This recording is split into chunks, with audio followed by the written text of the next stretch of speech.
budaya dan pengetahuan, jembatan yang menghubungkan kita semua. Apa yang menghubungkan kita? Pernahkah kalian berpikir, apa yang membuat kita merasa terhubung satu sama lain sebagai manusia, meskipun kita berasal dari budaya, bahasa, dan latar belakang yang sangat berbeda?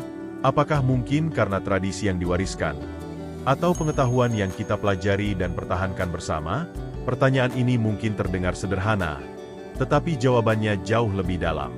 Jika kita melihat sejarah manusia, budaya, dan pengetahuan yang telah berkembang selama ribuan tahun, akan tampak sebuah benang merah yang menghubungkan kita di tengah keragaman ini. Bagi banyak antropolog dan sosiolog, budaya dipandang sebagai cetakan sosial yang menanamkan nilai, norma, dan perilaku dalam masyarakat. Edward B. Tylor, seorang antropolog asal Inggris yang karyanya sangat berpengaruh di abad ke-19, mendefinisikan budaya sebagai keseluruhan kompleks yang mencakup pengetahuan, kepercayaan, seni, moralitas, hukum, adat istiadat, dan kemampuan serta kebiasaan lain yang diperoleh manusia sebagai anggota masyarakat. Dengan kata lain, budaya adalah cermin dari pengalaman manusia dalam beradaptasi dengan dunia di sekitarnya. Dan dalam cermin ini, kita dapat menemukan kesamaan yang menghubungkan kita. Budaya sebagai cerminan kehidupan manusia. Budaya adalah hasil dari interaksi manusia, baik dengan lingkungan maupun sesamanya. Dari sini, terbentuklah tradisi, nilai-nilai, bahasa, hingga ekspresi seni. Menariknya, setiap budaya menawarkan cara unik dalam memahami dunia, dan disinilah keindahan dari keragaman budaya itu terlihat.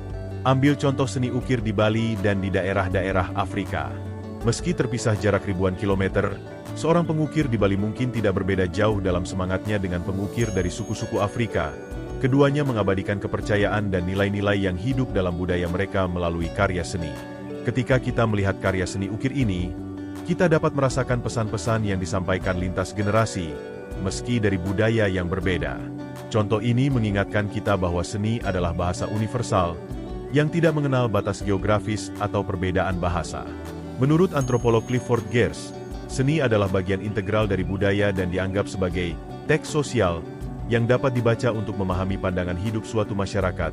Artinya, dari seni ini kita bisa menafsirkan nilai dan kepercayaan yang dipegang teguh oleh komunitas tersebut, bahkan jika kita tidak berbagi bahasa atau tradisi yang sama. Pengetahuan yang berkelanjutan. Pengetahuan adalah kekuatan yang melintasi batas tempat dan waktu. Dari generasi ke generasi, manusia selalu mencari jawaban atas pertanyaan tentang kehidupan dan dunia di sekitar mereka. Di seluruh dunia, kita menemukan bahwa pengetahuan berkembang dalam berbagai bentuk. Astronomi adalah salah satu contohnya. Peradaban-peradaban kuno, mulai dari Timur Tengah hingga Asia Timur, memandang langit dan mempelajari pola bintang untuk memahami siklus musim dan ritme alam. Bangsa Sumeria di Mesopotamia, sekitar 3000 sebelum Masehi, adalah salah satu yang pertama mengembangkan sistem astronomi sederhana untuk memprediksi musim dan memahami siklus alam, Falk 2012. Hal yang serupa juga terjadi di Tiongkok kuno, di mana astronomi digunakan untuk merencanakan waktu bercocok tanam serta memprediksi peristiwa-peristiwa alam. Ini menunjukkan bahwa meski metode berbeda, manusia di seluruh dunia memiliki tujuan yang sama, memahami dunia tempat mereka hidup dan menemukan cara agar dapat hidup selaras dengan alam. Pengetahuan ini tidak berhenti di situ. Seiring waktu, manusia menciptakan observatorium, teleskop, hingga teknologi canggih lainnya untuk memperluas pemahaman mereka tentang kosmos. Dari sini kita melihat bahwa pengetahuan tidak hanya bertahan dalam batas geografis atau budaya tertentu tetapi terus berkembang dan berkelanjutan, membentuk bagian penting dari sejarah manusia. Nilai-nilai universal dalam berbagai budaya. Di berbagai budaya, kita menemukan prinsip-prinsip etika dan moral yang, meskipun berbeda dalam bentuk, memiliki nilai-nilai yang sangat serupa. Jepang, misalnya, mengedepankan konsep wa atau harmoni yang dianggap penting dalam interaksi sosial. Di Afrika, kita menemukan konsep Ubuntu, sebuah nilai yang bermakna, saya adalah karena kita semua. Artinya, manusia memiliki ikatan satu sama lain, dan hidup dalam komunitas berarti hidup dengan saling menghormati dan peduli. Menurut filsuf Desmond Tutu, Ubuntu menekankan kemanusiaan bersama kita dan pentingnya kebersamaan dalam kehidupan. Tutu, 1999. Sementara dalam ajaran filsafat Jepang, Harmoni bukan hanya tentang menjaga keseimbangan sosial, tetapi juga tentang menghormati keberadaan orang lain sebagai bagian dari diri kita. Kedua konsep ini mengajarkan kita bahwa manusia adalah makhluk sosial yang membutuhkan hubungan dengan sesamanya.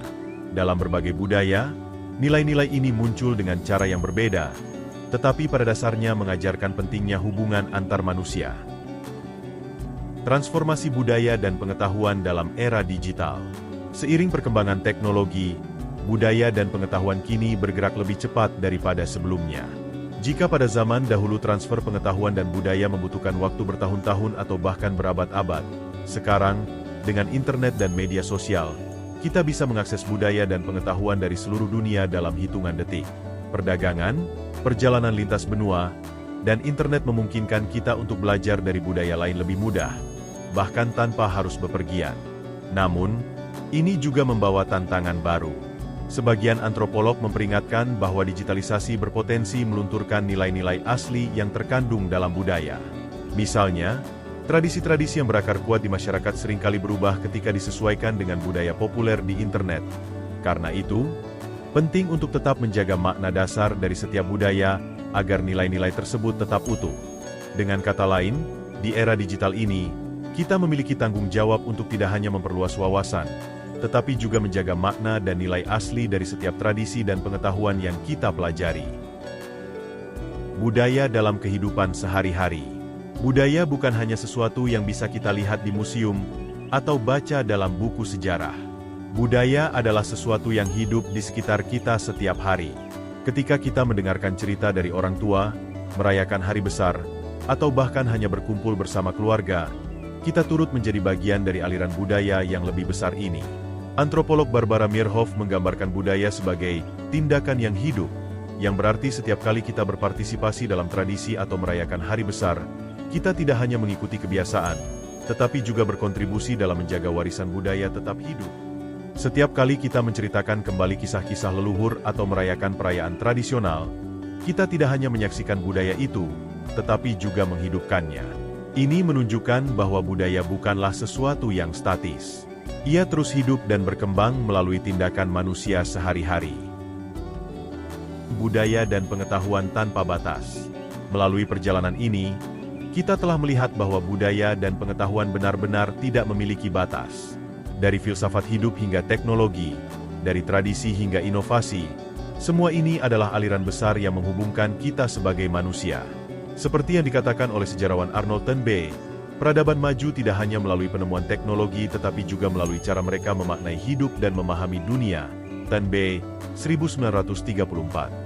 Dalam setiap budaya, ada ide-ide dan nilai-nilai yang bertahan dan berkembang seiring waktu. Di Savaga Infinite Flow, kita akan terus menjelajahi budaya dan pengetahuan dari berbagai sudut pandang dan perspektif. Karena pada akhirnya, semua yang kita pelajari adalah bagian dari perjalanan untuk memahami dunia dan tempat kita di dalamnya.